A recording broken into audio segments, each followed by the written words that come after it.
उस मैसेज को पढ़ने के बाद भर बरसात में भी उसका चेहरा सूरज की तरह खिल उठा था।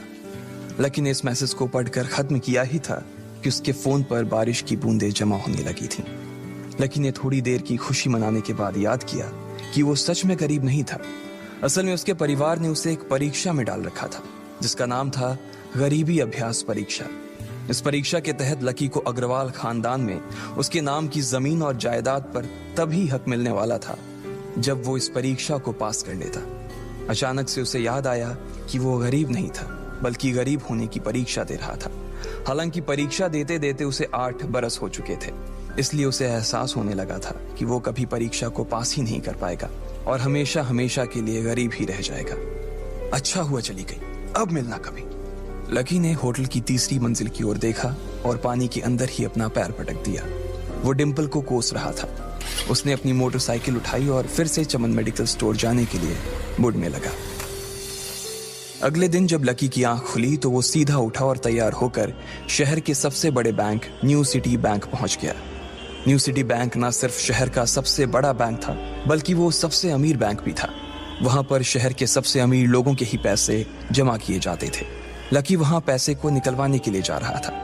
New city bank south Delhi में बसा हुआ था और उसके दरवाजे के बाहर महंगी से महंगी गाड़ी खड़ी थी। भाई अब इसमें से कौन सी नई गाड़ी लेगा, लकी ने मन ही मन सोचा। उसे यकीन नहीं हो रहा था कि कल तक तो वो एक मोटरसाइकिल तक नहीं खरीद पा रहा था और आज वो एक कार, और वो भी इतनी महंगी कार खरीदने की सोच रहा था।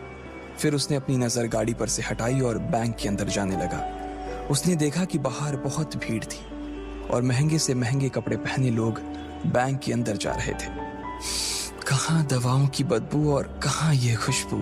उसने एक बहुत ही गहरी सांस के अंदर ज्यादा से ज्यादा खुशबू को समेटने की कोशिश करते हुए अपने मन में सोचा, लेकिन अगले ही पल उसके मन में संकोच पैदा हो गया था। रातों रात लकी की किस्मत तो बदल गई थी, लेकिन उसके कपड़े नहीं बदल पाए थे। इतने बड़े बैंक में वो वही कपड़े पहनकर आ गया था जो वो अक्सर अपने काम पर पहनकर जाता था। पैसे लेते ही ना सबसे पहले नए कपड़े खरीदने हैं, लकी ने अपने आप से कहा और फिर बैंक के अंदर दाखिल होने लगा। जैसे ही उसने दरवाजे को धक्का दिया उसे आवाज आई, आउच! लकी थोड़ा सा हड़बड़ी में दिखाई दे रहा था और इस जल्दबाजी के चक्कर में वो एक लंबे बाल वाली लड़की से जा टकराया था जो कि उसके बगल में ही चल रही थी। माफ करना, मैं आपको देख नहीं पाया, सॉरी। लकी ने तुरंत उससे हाथ जोड़कर माफी मांगते हुए कहा। उस लड़की ने इतने अच्छे कपड़े पहन रखे थे कि उसे देखकर ही लग रहा था कि वो किसी अमीर घराने की लड़की थी, इसलिए सॉरी बोलते वक्त ना चाहते हुए भी लकी के हाथ उसके सामने जुड़ गए थे। लेकिन जब उस लड़की ने लकी के कपड़े और उसके हुलिये को देखा तो उसने अपनी नाक भौं सिकोड़ ली। वो लगभग हर रोज इस बैंक में आया और जाया करती थी, लेकिन उसने आज तक इस बैंक के अंदर लकी जैसे फटीचर आदमी को घुसते हुए नहीं देखा था। उसके बालों में से आंवले के तेल की गंध आ रही थी। उसने गुस्से भरी नजरों से लकी की ओर देखा और बोली, क्यों नहीं देख पाए? मैं क्या ट्रांसपेरेंट हूं? तुम्हें इतनी बड़ी लड़की दिखाई नहीं देती? इससे पहले कि बात आगे बढ़ती, उस लड़की ने देखा कि इस बैंक की मैनेजर यास्मीन पटेल उन दोनों की ओर बढ़ी चली आ रही है। उसने भी लकी को देखकर वैसे ही शक्ल बनाई थी जैसी शक्ल उस लंबी लड़की ने बनाई थी। I am so sorry miss, आपको कहीं लगी तो नहीं? यास्मीन ने उस लड़की से पूछा और फिर घिन्न भरी नजरों से लकी की ओर देखने लगी। लकी तमतमाती आंखों से उन दोनों को देखा जा रहा था। वो जानता था कि उसने इतनी जोर से भी दरवाजा नहीं खोला कि उसे चोट लग जाए, लेकिन असल में उसे यह मालूम नहीं था कि वो लोग उसे नहीं बल्कि उसके कपड़े को देख रहे थे।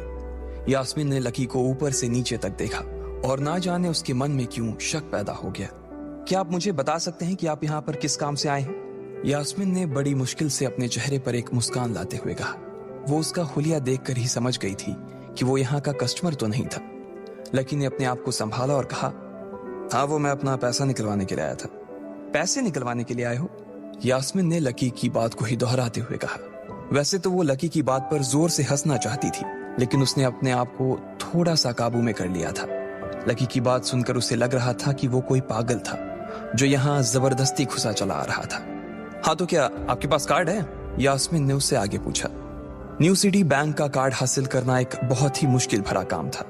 अगर किसी को भी उस बैंक का कार्ड लेना था तो सबसे पहले उस आदमी को अपने खाते में कम से कम 5 लाख रुपए जमा करवा कर रखने पड़ते थे, तब जाकर उसे कहीं कार्ड मिलता था। लेकिन लकी तो पहली बार ही यहाँ आ रहा था, इसलिए उसके पास कार्ड होने की कोई संभावना ही नहीं थी। लकी जब यास्मीन के सवाल का जवाब नहीं दे पाया तो यास्मीन ने फिर उससे पूछा, मैं पूछ रही हूं कि आपके पास कार्ड है?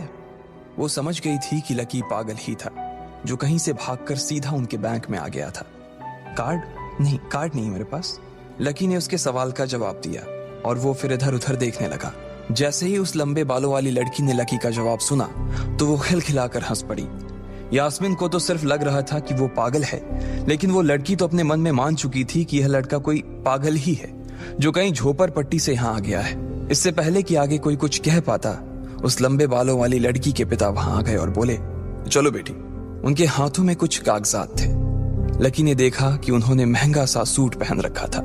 उस लड़की ने यास्मीन के दोनों हाथों को पकड़ा और बोली, यास्मीन देखो, अगर इस तरह के सड़क छाप लोग तुम्हारे बैंक में ऐसे ही घुसते चले आए ना और बाकी कस्टमर्स को परेशान करने लगे तो तुम्हारे बैंक की इमेज और उसके शेयर्स दोनों को काफी नुकसान होगा।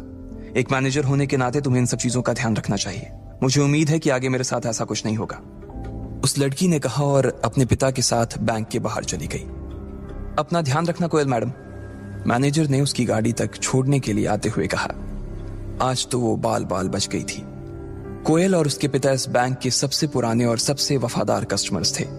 अगर आज यास्मीन उन्हें नाराज कर देती और वो उसके बैंक से अपना खाता बंद करवा देते तो शायद यास्मीन की नौकरी तक जा सकती थी। और यह सब हो रहा था उस पागल लकी की वजह से। इसे जल्द से जल्द यहां से भगाना पड़ेगा, यास्मीन ने अपने आप से कहा और फिर बैंक के अंदर आने लगी। यास्मीन उसे अपने बैंक से बाहर निकालने के तरीके के बारे में सोच रही थी, मगर जैसे ही वो बैंक में दाखिल हुई उसने देखा कि लकी वहां था ही नहीं। अरे अब ये कहां चला गया? उसने अपने आप से पूछा। वो इधर उधर देखने लगी, लेकिन लकी वहां भी नहीं था। यास्मीन को अच्छे से पता था कि वो उसके सामने तो बाहर नहीं निकला था। इसका मतलब था कि वो बैंक के अंदर ही था, लेकिन यास्मीन उसे ढूंढ नहीं पा रही थी। कुछ देर तक बैंक के सारे कोनों को देख लेने के बाद यास्मीन को लगा कि शायद लकी यहाँ बहुत ही असहज महसूस कर रहा होगा, और जब वो कोयल को दरवाजे पर छोड़ने के लिए आई तब उसके पीछे पीछे वो भी निकल गया होगा। चलो जान बची, यास्मीन ने अपने आप से कहा और अपने केबिन में आकर बैठ गई। जैसे ही उसने आज के दिन की पहली फाइल उठाई थी उसे किसी एक की झलक दिखी। ये कोई और नहीं बल्कि लकी ही था। अरे ये कहां छिपा हुआ था? यास्मीन ने अपने आप से ही कहा और तुरंत फाइल को टेबल पर रखकर वो ऑफिस के बाहर आ गई। उसने देखा कि लकी बैंक के वीआईपी लॉन्ज के बाहर खड़ा था और उसके खंबे की आड़ की वजह से वो यास्मीन की नजर से बाहर हो गया था।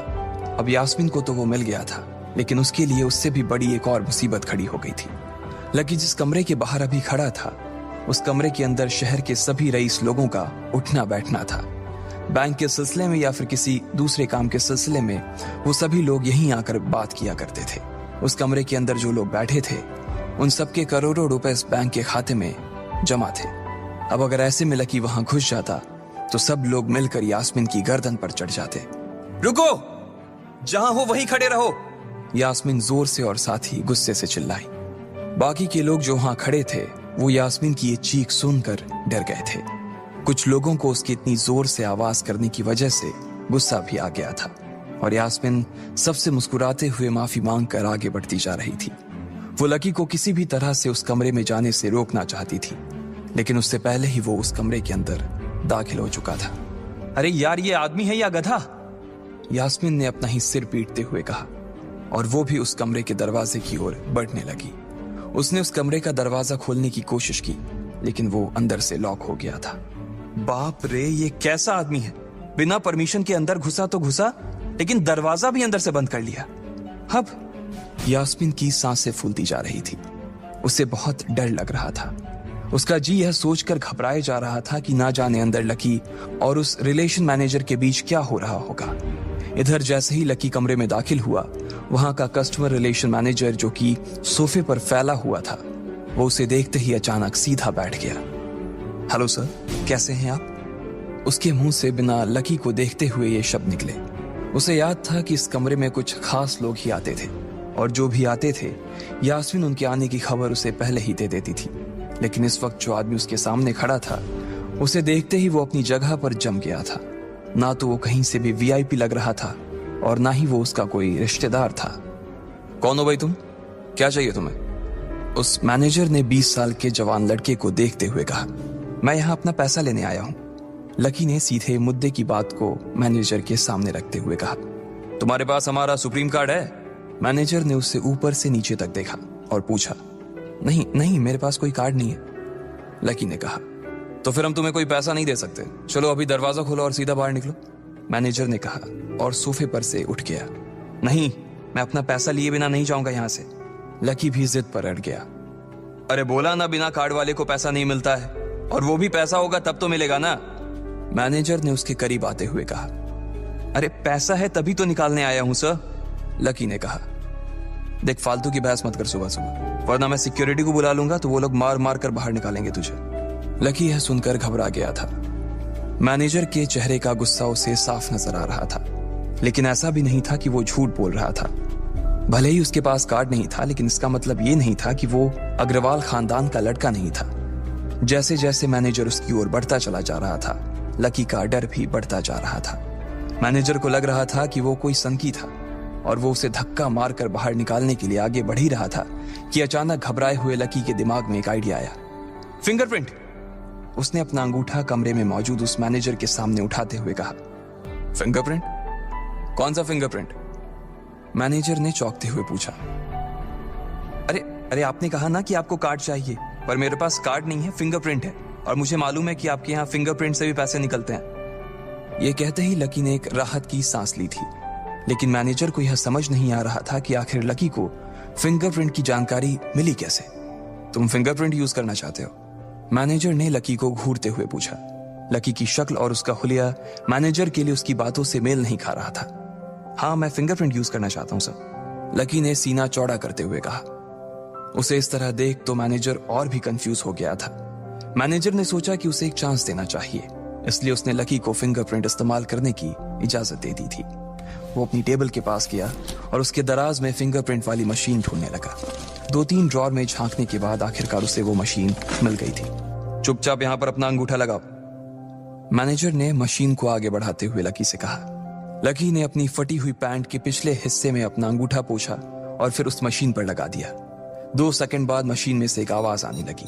उसके अंदर एक लाल बत्ती चल रही थी और वो जोर जोर से बीप कर रही थी।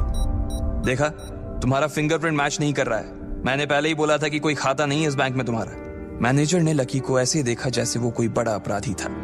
मैनेजर उसकी पैंट की ओर देखने लगा। उसे लग रहा था कि लकी ने अपनी जेब में कोई हथियार छुपा रखा था और वो मैनेजर को बेवकूफ बना रहा था। इससे पहले कि लकी अपनी जेब से कोई बंदूक या बम निकालता, मैनेजर ने अपना फोन निकाला और पुलिस का नंबर लगाने लगा। लकी ने उसकी स्क्रीन पर देख लिया था कि वो 100 नंबर पर फोन लगा रहा था। लकी बुरी तरह से घबरा गया था। वो बहुत ही उत्साह और जोश में अंदर तक तो चला गया था, लेकिन उसे मालूम नहीं था कि वो इतनी बड़ी मुसीबत में फंसने वाला है। अब आगे क्या होने वाला था? क्या लकी उसे पुलिस को बुलाने से रोक पाता? कहीं उसे कोई फेक मैसेज तो नहीं आया था? लकी कैसे इन मुसीबत से बाहर निकलेगा? आपको क्या लगता है, क्या होंगे इन सभी सवालों के जवाब? कमेंट बॉक्स में कमेंट करके जरूर बताएं, और सभी सवालों के जवाब को जानने के लिए सुनते रहिए इंस्टा मिलीनियर सिर्फ पॉकेट एफएम पर।